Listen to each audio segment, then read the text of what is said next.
नमस्कार, मी सुजाता आणि सुजाता सावंत रेसिपी या चॅनलमध्ये तुमचं मनापासून स्वागत आहे.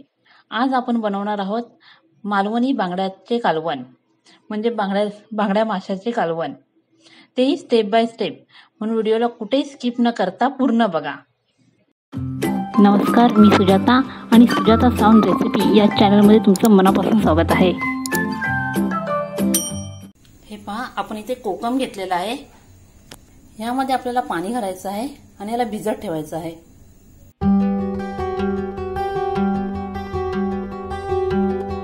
जास्त नाही घालायचं, थोडंसं पाणी घालायचं आहे. आता आपण या कोकमांना भिजत ठेवूया. तुम्ही बघू शकता की आपल्याला बांगड्याचं कालवण बनवण्यासाठी हे सगळं लागणारं हे जे काय आहे हे सगळं साहित्य आहे.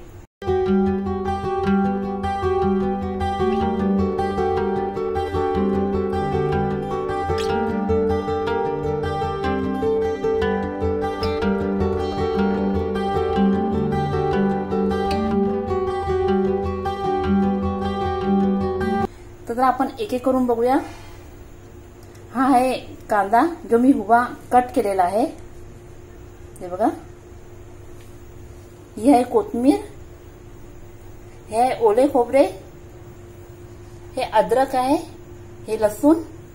ही लसूण आहे, पण ही लसूण ठेचलेली आहे आणि ती फोडणीसाठी आहे. हा आहे कढीपत्ता, ही कोथिंबीर आहे. ही मिरची आहे, ही संकेश्वरी मिरची आहे. आणि खरं सांगायला गेलं तर संकेश्वरी मिरची ही एक मसालेदार चमकदार केशरी मिरची आहे, जी मालवणी कोकणातील खाद्यपदार्थांमध्ये एक मुख्य घटक अशी ही संकेश्वरी मिरची आहे. हे आहे बांगडा. बघा, मी सगळा स्वच्छ केलेला आहे. त्याला चांगला कट केलेला आहे आणि पूर्णपणे स्वच्छ केलेला आहे त्याला. हे आहे धने, ही आहे बडीशेप आणि हे कोकम आहे, ज्याला आपण पाण्यामध्ये घातलेलं आहे. कोकणामध्ये मोस्टली कोकमच वापर केला जातो. हे सगळं घेऊन वाटप करायचं आहे. फक्त यांना फोडणीसाठी ठेवायचं आहे. आधी आपण या संकेश्वर मिरची सगळे डेट काढायचे आहेत आणि याला चांगल्या पाण्याने धुवायचं आहे. तेव्हा याचे आपल्याला आता डेट काढून घ्यायचे आहेत प्रथम, आणि याला चांगली स्वच्छ धुवून घ्यायची आहे. अशी डेट काढून स्वच्छ धुवायची आहे. इथे मी एक मिक्सरचं भांडं घेतलेलं आहे. प्रथम या मिरच्या टाकायच्या आहेत त्यामध्ये.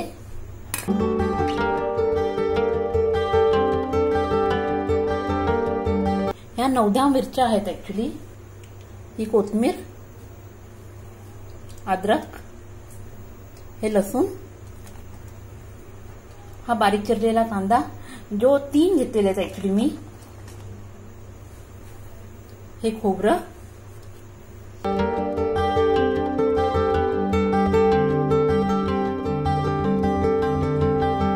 ऍक्च्युली हे जे खोबरं आहे ते अर्धी वाटी खोबरं आहे. हे धने, ही आहे बडीशेप. आता ह्यामध्ये आपल्याला थोडंसं पाणी टाकायचं आहे. आपल्याला थोडं थोडं पाणी करून हे वाटायचं आहे. हे एकदम बारीक वाटायचं आहे.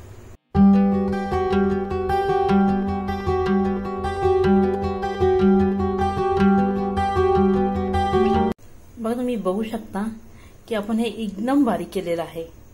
एक मिनिट, मी हात करून दाखवते. हे बघा, तशी एकदम बारीक आपल्याला ही चटणी वाटून घ्यायची आहे. तर चला मग, आपली हे जे वाटप आहे ते झालेलं आहे. आता आपण फोडणीला देऊया. प्रथम ह्यामध्ये आपण तेल टाकायचं आहे. 1-1.5 चमचा तेल टाकायचं आहे. त्यामध्ये आपल्याला हे लसूण टाकायचे आहेत. आपले लसूण चांगले तडतडलेले आहे. त्यामध्ये आपण हा कढीपत्ता टाकूया. त्यामध्ये थोडीशी कोथिंबीर टाकते मी. आता हे वाटप जे आहे ते यामध्ये आपल्याला टाकायचं आहे. तुम्ही बघू शकता ह्यामध्ये मी पाणी भरपूर घेतलेलं आहे. आणि सगळ्यात मोठी गोष्ट म्हणजे ह्यामध्ये जे वाटप राहिलेलं आहे ते पण ह्याबरोबर निघेल. ऍक्च्युली हे कसं असतं की आपल्यावरती डिपेंड असतं की आपल्याला थिक हवं की आपल्याला पातळ हवं. तर मला थोडं पातळ पाहिजे आहे. यामध्ये मीठ टाकायचं आहे. मिठाचा अंदाज मी तुमच्यावर सोडते. आता हे कोकम टाकायचं आहे आपल्याला.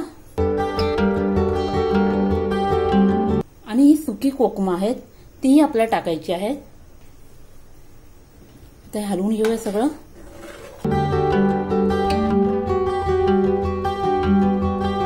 आता आपण ह्याला उकळी येऊ द्यायची आहे आणि उकळी आल्यानंतर आपल्याला ह्याच्यामध्ये माशाचे तुकडे घालायचे आहेत.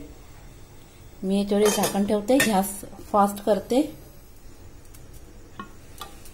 तुम्ही बघू शकता आपल्या ह्या कालनाला उकळी आलेली आहे. आता आपण ह्याच्यामध्ये हे मासे टाकायचे आहेत.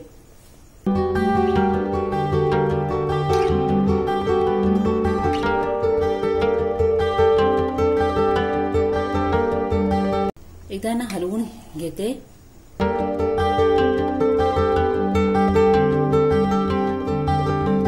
आता आपण ह्याला परत एकदा झाकून ठेवायचं आहे. गॅस थोडा नॉर्मली फास्ट करायचा आहे, कारण आपले जे कालवण आहे ते ओतू नको जाऊ दे म्हणून.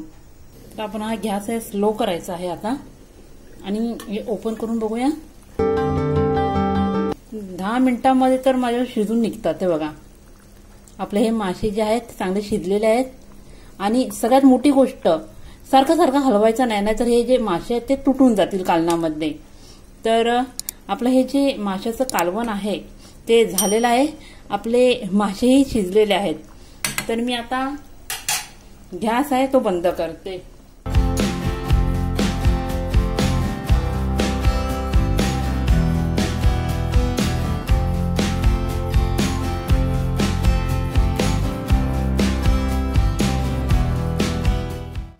आय होप की तुम्हाला हा व्हिडिओ आवडला असेल तर निश्चित या व्हिडिओला लाईक सबस्क्राईब करा. आणि हां, बांगडा ही रेसिपी आवडली असेल तर निश्चित करून पण बघा. धन्यवाद.